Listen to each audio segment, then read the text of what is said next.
ئەم جارە لە بەرنامەی چ باسە باس لە فەریزەی حەج و دەرچوونی ناوی 5,000 کەس کە بەخت یاوەریان بۆ سەردانی ماڵی خودا دەکەن. حاجی گیان تەلەفۆنت بۆ هات گوتیان حاجی موحسین ناوت دەرچووە بۆ ماڵی خوا و حەجکردن. هەستت بەچی کرد؟ زۆر خۆشم قنعاتەری. مامۆستا گیان جان حاجیان لە مەککە و مەدینە گۆشتی بەرق دەخۆن؟ ئەو بەڕاستەوە قسەی دەکەی باوەڕ بکە ئێمە گۆشتی حیوانمان هەیە گۆشتی مریشکمان هەیە لە گۆشتی مریشک کەسێک حەزی لە ڕانە دەتوانێت 2 پارچە ڕان هەر بگرێتە نیو مریشک. حکوومەتی هەرێمی کوردستانی ئەو ئاسانکاری لۆ کردینەوە خواردی لۆ دابین کردینەوە دکتۆری لۆ داناینەوە مەسەرەن مەطعەمی لۆ داناینەوە زۆر سپاسی بکەین.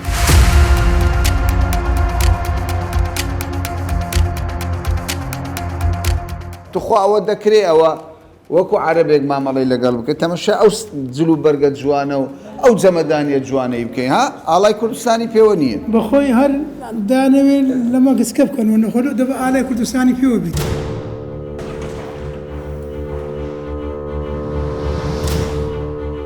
سەرۆکی وەزیران هاوکاری حاجیانی کردووە؟ هەمیشە ساڵانە سەرۆکی حکوومەتی هەرێمی کوردستان پاڵپشتی حاجیان و هاوکاری حاجیانی کردووە لە ڕووی خزمەتگوزاریانەی کە پێشکەشی حاجیانەکرێ وەکو سەکەن وەکو خواردن وەکو نەقل کە گواستنەوەی حاجیانە لە هەموو پرۆسەی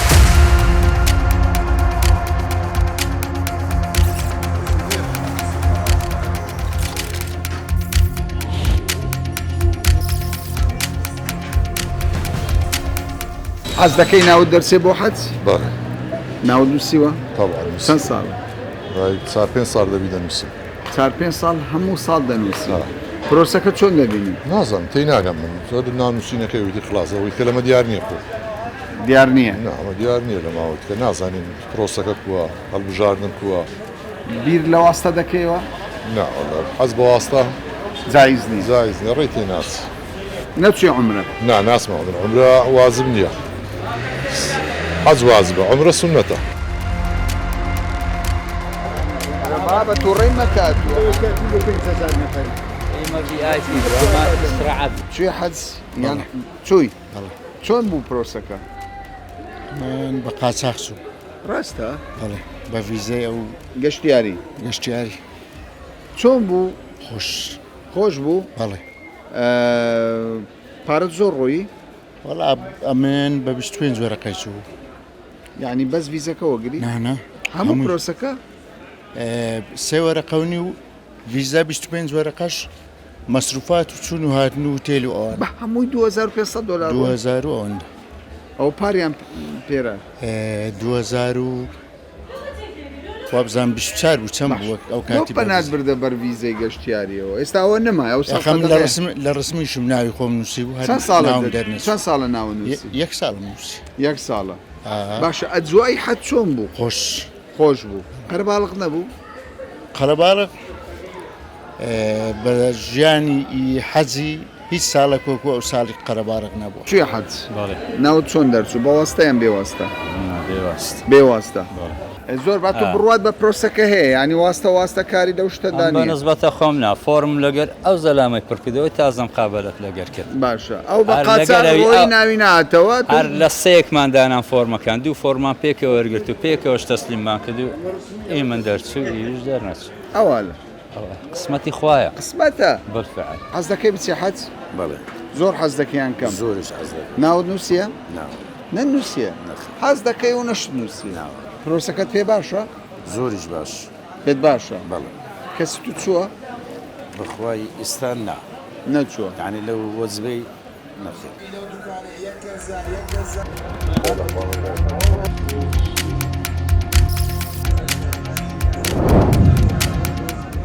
ناوت نووسیە؟ ناوەڵا. حەزت لێ و ناویش نەنووسیە و کو دەبی؟ ماڕێک نەکەتێ. پارەت هەیە؟ پارە نییە گەنا دەچووی. یعنی بیرت لێ کردەوە بەس پارە نییە؟ بەتاکید.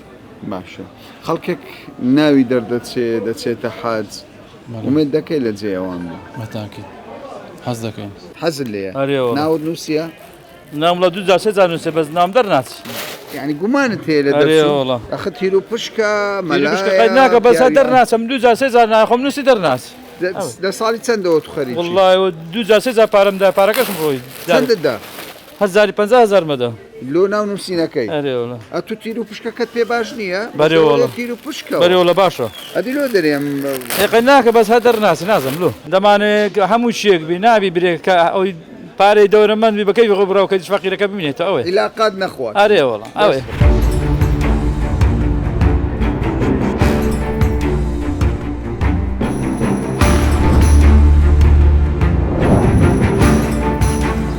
بەڕێزانم ئێستا ئەوەی کە دەبینن کۆمەڵێک موسڵمانن ئیشاڵە حاجینە ئەرکی خۆیان بەجێ دەگەینن ناویان دەرچووە بەم حاجی ناوت دەرچوو بەێ کەی ناوت دەرچوو هەر ماوەیەک پارم ناوم دەرچوو من بەس پار گوتیان عمرت گەورەیە ئەوالە ئەمنیان جێراوە ئەو سادیسان ناوم دەرچەوە گوتیان بڕ بەتەنی ناوت دەرچوو دەگە داچی مندارە داچی مندارم پار لەگەرم بوو بەس ئەو هەندی گوتممە چ سارشکەوێ کران دەچین گوتینە ئەگە مردم ئەم لە خۆم دەچم ئە سارش ئەتوی بەجێش ئەمنی بەجێ بەس پێم برێ ئەو وەختەی کە تەلەفۆن لۆ هات بە خودای گریانمە گریانتان دەی ئینشاءڵڵا سەفەرەکی خێر و بەرەکەت خوا لە هەموو گوناحی هەموو موسڵمانان خۆش دەبێت ئینشاءڵڵا خۆت باش ئامادەکردیە طبعا بەڕێزانم ینی ئەوەی کە زۆر گرنگ بی ینی بەشی هەرە زۆر خەڵکێکی زۆر لە موسڵمانان لە هەرێمی کوردستان تا مەزرۆی ئەوەیە کە ناوی دەرچێت بۆ حەج یعنی ئەم خاتونانە تەبەن چەند دەبێت دای حاجی دەتوان بپرسم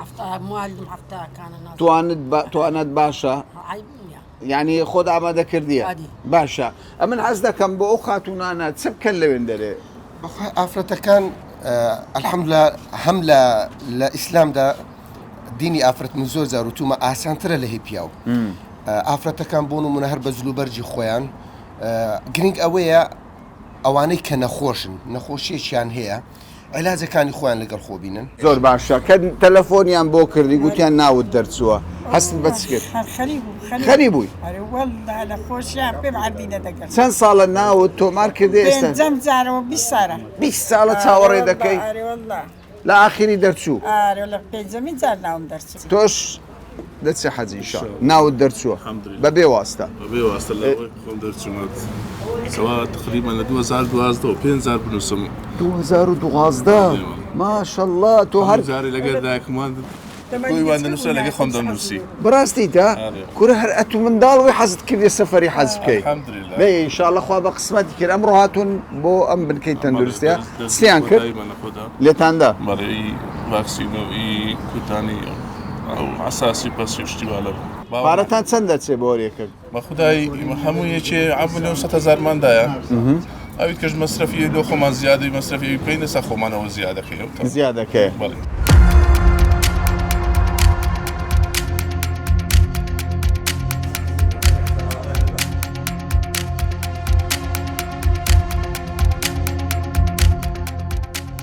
ناوت گەڕاوە ناوم گەڕاوە چۆ زانی تەلەفۆنیان کرد تەلەفۆنیان لۆ کردم چیان گوت گوتیان وەرە ناوت دەرچووە و ناوی خۆت بڕۆ لەو حەجە معامەلاتت بکە بەڕاستە هەتوو هەستت بە چ کرد ئەو کاتی هەستم ڕۆژێکی خۆش کرد چت گوتە ماڵێ گوتم وەرە خوا ڕەحمی پێ کردین بە قسمەتی کردین بە قسمەتی کردین بووینە میوانی ماری خودای تەبارەک وتعالە بەس ئەتوو دەچیان لە ناو ماڵەوە دایشی منداراشم دەکرد خۆت باش ئامادە کردیە ئایشاءڵڵا ئێستا ئەوەی کە حکوومەت ئەو دەرزی و شتانەتان لێ دەدا باشە ئەوان پێ باشە حکوومەت ئەوەی کردیە بەس بڕۆکەش تاخیر کردین بە حقت حەز دەکەی زووتر بڕۆ ئارێ وەڵڵا دیچبانە گەرمە خەیدی ناکە مەش بچین ئیسفادەشی بکەین زیارەتا بکەین هە دەرێن نوێژێک بە 1000 نوێژە لەوێ یعنی حەز دەکەی پەلەیە تو ئارێ بەخ زوو بڕۆی هازوو دای لەسەر خێر ئینشاءڵڵا ئەوە بە فڕۆکەش دەڕۆی ئاسان کاریش کراوە دەڵێن لەوێن دەرێ خواردنەکی باش فندقەکی باشتان لۆ ئامادەکرا خدای مەمنونی حکوومەتی هەرێمی کوردستانی و ئەو ئاسانکاری لۆ کردینەوە خواردنی لۆ دابین کردینەوە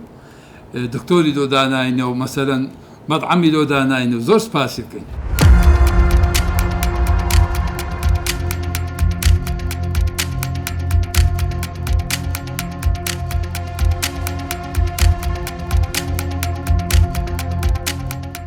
طبعا بەڕێزانم لەم بنکەیەدا ئەوە بنکەیەکی تەندروستیە حکوومەتی هەرێمی کوردستان ئەمەی تەرخان کردووە بۆی حاجیان لێرە 3 دەرزی وەردەگرن دکتۆرە پەروێز زیاتر قسە لەسەر دەرزیەکان و ڤاکسینەکان دەکات بەڵام من پێشەوەی قسە بکەم بەڕاستیە من بە شتێک ینی سەرنجی ڕاکێشام ئەم دەفتەرە دراوەتە حاجیە گورەکە کە خۆ ئەو بەغدایە و ئەو وڵاتانەی کە کورد لەگەڵیان هاوبەشە لە ئیدارەدان بە حیساب هاوبەشە لە وڵاتێک قەت حیسابی بۆ ناکەن ئێستامەوە ئاڵای عێراقە بۆچی ئاڵای کوردستان لەگەڵ دانانەی وەزارەتی ئەوقافی حکوومەتی عێراق یعنی لەبەر چ ئەوانە حاجیانی هەرێمی کوردستانن بەخوا حاجی ژیان توخوا ئەگەر بیتە ئێرە زەحمەت نەبی یعنی ئەمە ئاڵای عێراقە ئاڵای کوردستان لەم بابەتە بێبەش کراوە توخوا ئەوە دەکرێ ئەوە وەکو عەرەبێک مامەڵی لەگەڵ بکەیت تەمەشا ئەو جلو بەرگە جوانە و ئەو جەمەدانیە جوانەی بکەین ها ئاڵای کوردستانی پێوە نییە بەخۆی هەر دانەوێت لەمە گسکە بکەن و نەخۆ دەبە ئالای کوردستانی پێوە لە کوردستان دەژین خەرچی کوردستانین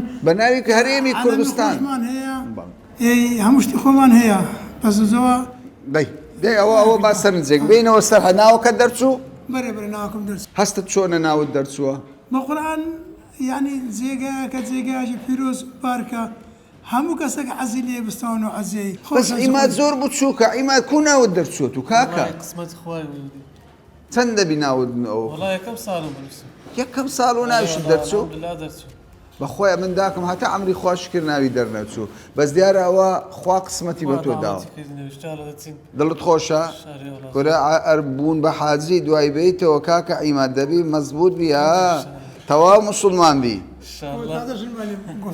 یعنی تەواو نیوە ئیمانەکەی پێکێنە زۆر باشە دەرزت لێدا کەوایە دکتۆرە ئێوە پێشوازەکی زۆرتان لە حاجیان کردو چەند دەبێت تاوەکو ئێستا بەخوای یعنی هەتا ئێستا تقریبا مەسەڵەن هەر مەرکەزە و هەر بنکە و لۆمان تەرخان کرابوو کە دەبی ئەوەندە حاجی وەرگرین زۆرە بەێ بەس متەفەرقەش زۆر هاتن تقریبا 400 حاجی ئمە 450مان بەبەرکەت و متەفەرقەش زۆر هاتن ملتەزمن الحەمدولله هەموو دەدەین بەخۆی حملەدارەکانی خۆیان ئەوەیان دەکەنەوە ئاگداریان دەکەنەوە کە پێویستە لە سەریان بێن ئەو لقەحانە وەرگرن زۆر باش ئێستا ئەمە سێ ڤاکسینمان هەیە ئەوە چیە؟ یەکەچیان ثنائیە یعنی بە خەناق و گوزازە باشە یەکەچیان ئەنفلۆنزای مەوسمیە یەکەچیان ئیلتیهابی پەردەی مێشک شتێکی باشە تاوان باشە ئەوەی لێ نەدایە دەبێت لێ بدە یان ناچاریە لە سەریان لێ بدە بەس ئەوانەی مەسەن هەندێکێ مەسەن پێشتر لە چەند مانگێک پێش ئێستایان ئەوەی کە لە عەمرە و ئەوانە لێمانداینە پێویست ناکە دووبارە لێدەنەوە بەخۆ چی حەجێ؟ ناوش نەنووسە؟ دیێڵە دەی لەسەر خێر دا حاجی تۆ دەڕۆی باشە پیاوەکە لەگەڵ تا و نەوەکەش لەگەڵ هەستت چۆنە؟ خۆشە خانێکی زۆر وەرە وەڵاو عەزمان زۆر باشە ئەو سپۆسی حکومەت پێ بکەم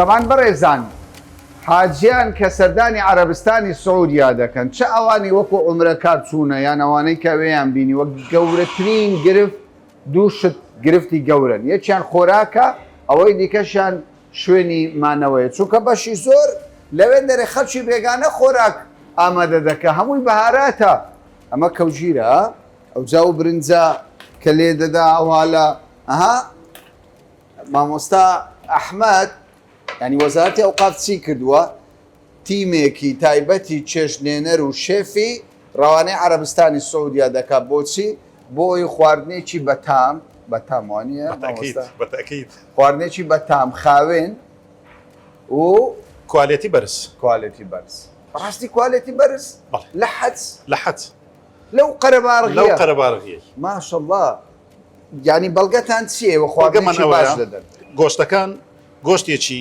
کاوڕی و گۆشتێکی بەرخی ناسکە کەوا لە کورتە ڤیدیۆیەکانیش دەیبینن ئیشاڵڵا بەڕێزان گۆشتی بەرخ بەڵێ گۆشتی کاوڕ و بەرخە ناسکە ئێمە بۆ ئەو 5120 حاجیە لە بۆ هەر ژەمێک تەنێک و 300 چیلۆ گۆشتی حاضر دەکەین بەس گۆشت بەس گۆشت ئەی منیشت ئێمە مریشکیشمان هەیە لە بۆ ژەمی ئێواران مریشکە ئەمە هەموو ڕۆژێک گۆشتمان هەیە بەڵام ئەو گۆشتە یان گۆشتی حیوان و ئاژەڵە یاخود گۆشتی مریشکە پەلەوەر ئێمە 12,000 پارچە مریشک ئامادە دەکەین 12,000 پارچە مریشک ئامادە دەکەین کەوا دەکاتە 3,000 مریشکی کامل باشە ئەوە نانی ئێوارە نانی نیوەڕۆ گۆشت نانی نیوەڕۆ گۆشت نانی سبەینە نانی سبەینە کۆمەڵێکشتمان هەیە بەبەردەوامی نیسکمان هەیە نیسکێنەمان هەیە هێلکەمان هەیە هێلکەی کوڵاو 10 تا 11,000 هێلکە ئێمە ئامادەی دەکەین بە هێلکەی کوڵاو لە بەرەوەی فریای هێلکە و ڕوون ناکەوین ئەگەنە هێلکە و ڕوونیش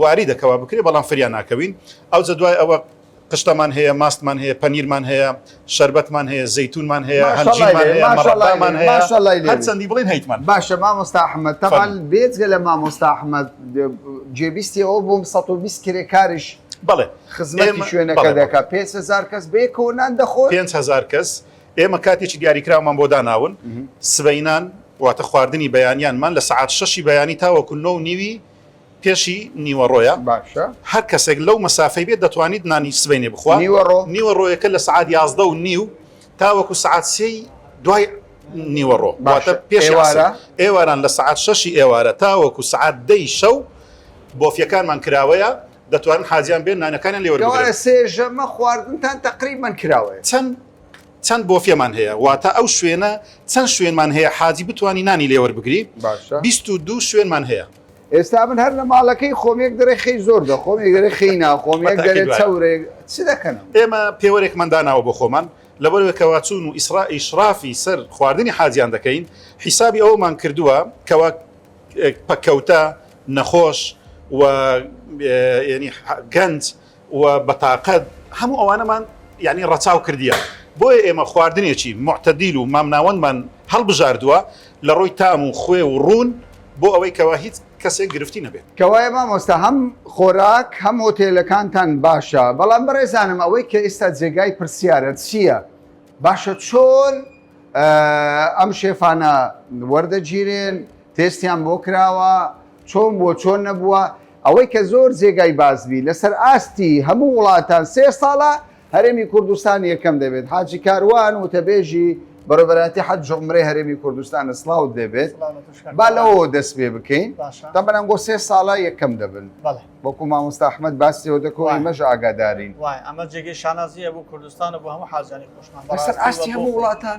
بەڵێ یەکەم دەبن یەکەم دەبێت لە چ ڕوویەکەوە لە هەموو ڕوویەکەوە لە ڕووی خزمەتگوزاریەوە لە ڕووی پێشکەشکردنی خواردنەوە ئوتێلەوە لە ڕووی تاواکردنی کاروباری حاجیانەوە کە جائیزەیەکێ یاخود دیارەیەکێ کە پێی دەڵێن لە بەیتوم عێراق و ئێمە یەکەمی سەر ئاستی جیهانین ئەمەوەی 3 ساڵ ئەو شێفانە چۆن هەڵدەبژێڕن بە تێز یان بە عیلاقات نان ئەبەدەن نەک واستەی تێدایە و نەعیلاقاتیش تێدایە من خۆم سەرۆکی لیژنەکەی بوومە وە خواردنمان پێ لێ ناوەن خەڵکێکی زۆر تەقدیمی کردبوو ئێمە ئاگاداریەکمان بڵاو کردەوە هەر کەس ئارەزوو دەکاتن بێت ببێتە شێف لەگەڵ حاجیان بێتن ئەوە نەبوون ئەو برادرانە ساوارەکەی بەتان بوو زۆر پار ئێمە کە لێرە تێستمان پێکردن 3 شێفمان هەڵبژاردن دوای ئەوەی کە هەموو مواصفەتەکانیان تێدا بوو خواردنمان پێ لێنان گوتمان بزانین ئەمانە چۆنیە بەڕاستی ساوارێکیان بۆ دروستکردنی ئێستاش تامەکەی مایە ئەوەندەش خواردنیان بەلەزەت بوو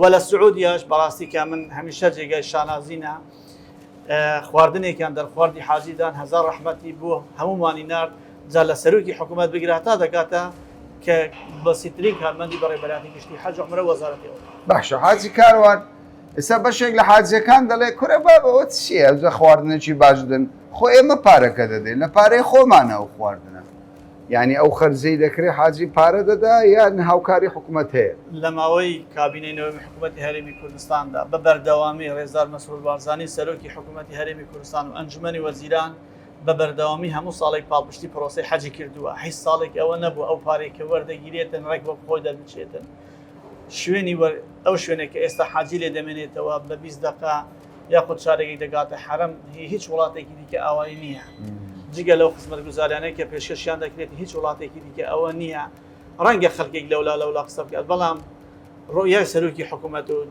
دیدگای سەرۆکی حکوومەت و حکوومەتی هەرێمی کوردستان بۆ حەج زۆر لەوە گەورەترە حەج کراوە بە سیستەم حەج کراوە بە شتێکی زۆر گەورە کە دەزانن ئەمە خزمەتکردنی خەڵکە جا هەر شتێکی بۆ بکەن ینی درێغی ناکەن و هەمیشە پشگیری ئێمە دەکەن بۆ ئەوەی هەرچی باشترینە پێشکەش بە خەڵکی خۆمان بکەین و بەبێ ئەوەی هیچ منەتی تێدا.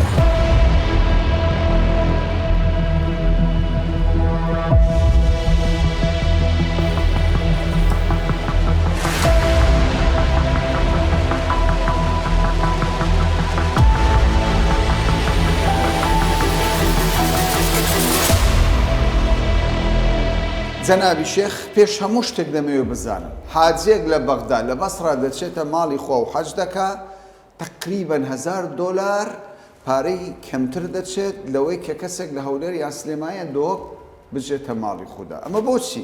حاجیانی هەرێمی کوردستان یەکەم سەبەب لەوەی گەڕێتەوە کەوا حاجیانی هەرێمی کوردستان لە ڕێگەی فڕۆکەخانەی هەولێری نێودەوڵەتی سەفەرەکەن ئەویش کرێی تیارەی کەمەک لە فڕۆکەکانی دی عێراق ناوچەکانی عێراق گرانترە ئەوە کەمەک لە برین سعرەکەی لەبێن دەدێتە سەری هۆکاری سەرچی مەسلەی ئاسمانیە هەیە بە وشکانی دەڕۆیە بە ڕێگای ئاسمان نەخێر هەر بە ڕێگای ئاسمانی لە فڕۆکەخانەی نێودەوڵەتی بەغدا کەمەک هەرزانترە لە فڕۆکەخانەی نێودەوڵەتی هەولێر وەکو پلیتی تیارە. دووەمیان ئەمە وەکو حاجیانی هەرێمی کوردستان نفسیەتی حاجیمە تەڵەبی حاجیمە دائما حەزی لێیە لە بەیتی نێزیک بی یعنی لە بەیتی مەسجد الحرام نێزیک بی کە لە مەسجد الحرام نێزیک بی لەوەی 5 ڕۆژە نوێژی خۆی بکە. بەڵام حاجیانی عێراق زیاتر لە لای برێن ڕەجمی شەیتان و ڕەجمی جەمەرات نێزیکە بن ئەوان دەریش دوور لەبەر ئەوەی لە حەرەم دوورترە فندەقەکەیان هەرزانترە لەوانەیە خواردنەکەشیان تا حدێک لە ئیمە هەرزانتر بیتن لەبەر ئەوەی کوالەتیمە تەڵەباتی خواردنیمە بڕێک فەرقی هەیە لەگە ئیوان ئەوەش سەبەبەکەکەوە شتێکی کەم دێتە سەر حەقی حاجیان. بابینە سەر $، خۆت دەزانێت ئێستا $، کاریگەری زۆر لەسەر ئابووری هەرێمی کوردستان و عێراقیش هەیە. حاجیانی هەرێمی کوردستان لەو مەبلەغی کە بانکی عێراقی دەیدات بێبەش بوونە یاخود هەوڵدراوە بێبەش نەبن؟ نەخێر پار ساڵ و پێش ینی ساڵی پێشتریش ئەمە هەردەم لە هەوڵدا بووینە کە ئەو بڕە پارە $، لە حاجیانی هەرێمی شمولیان بکە. بە خۆشحالیەوە ئەو ساڵ هەموو حاجیانی هەرێم $2000 وەگرت لە ڕێگای بانکی جیهان و هەروە لە ڕێگای شەریکەکانی برین سەیرەفا ئەوانی مەنەسەیان هەیە لەگە بانکی مرکزی عێراقی ئەوە هەمومان بە جوانی ڕێکی خستیان بە هەوڵەکی زۆر طبعاً باشی ئەوەی کە زۆرمان هەوڵدا لەگە بەغدا لەگە بانکی مرکزی حتى هەندێک جار یعنی تەداخلاتی برین ئەندام پەرلەمان و شتانەشی تێدا بوو کار ئاسانی کردن گەیشتینە ئەوەی کەوا ئەو پارە حاجیان هەرێمیش بە ئاسانی وەربگرن. من لەگەڵ هەندێک حاجی قسەم کردووە دەڵێم سەرۆکی حکوومەت هاوکاری پێشکەشی ئێوە کردووە دەرێ وەڵا کامەرە هەتا ئێستا $کم وەرنەگرتووە کەچی ئێمە ئاگادارین زیاتر لە $4 ملیار عێراقی سەرۆکی حکوومەت هاوکاری حاجیانی کردووە. ئەمە هەتا چەند ڕاستە؟ بەڵێ ئەمە ڕاستە. سەرۆکی حکوومەتی هەرێمی کوردستان سەرۆکی ئەنجومەنی وەزیران هەردەم پاڵپشت بووە بۆ پرۆسەی حەج دائیمەن تاکیدی لەسەرەوەی کردیتەوە کەوا حاجیمان زۆر بە ئاسوودەیی زۆر بە سەلامەتی بچن بۆ عەرەبستانی سعودی حەجەکەی زۆر بە ئاسوودەیی بکەن. لۆیەکە لە خاڵی یەکەمیش ئاماژە پێکرد کەوا ئەمە فندەقمان دەبێ نێزیکتر بی لەبەر ئەوەی فندەقی نێزیکی زۆر دەگمەنە لە سعودیای کەوا هەموو حاجیان بەیەک پاکیج بگریتەوە لەبەرەوەی فەرق و جیاوازی لە بینی شار و شارۆچکەکان نەبی هەمووی لە یەک بڕوت جێبیتەوە ئەو ئۆپشنانەش کەمە لە سعودیای بۆیە ئەو فندەقەی ئەمە ئەیگرین نێزیکە لە حەڕەم و هەروەها شوێنی هەموو حاجەکانی هەرێمە بیتەوە ئەوجا لە کاتی سعری برین ئۆتێلەکە یاخود سعری خواردنەکە کەوا سعرەکە کە خواردنەکە لە ئاستی ئەوەی بی بەدڵی حاجیان بی. ئەوجا بۆی سەرۆکی حکوومەت پاڵپشتیمانەکە بە دعمەکی مادی کەوا ئەو سعرەی دەینیتە ئاستی سعری عێراقی. یعنی دعمەکە لەوێن دەرە پارە نادرێتە حاجی بەڵام پارە ئەدرێتە فندەق و خواردنەکە لە بۆ ئەوەی کەمەک ئەو سعرە لە حەجی عێراقی نزیک بیت.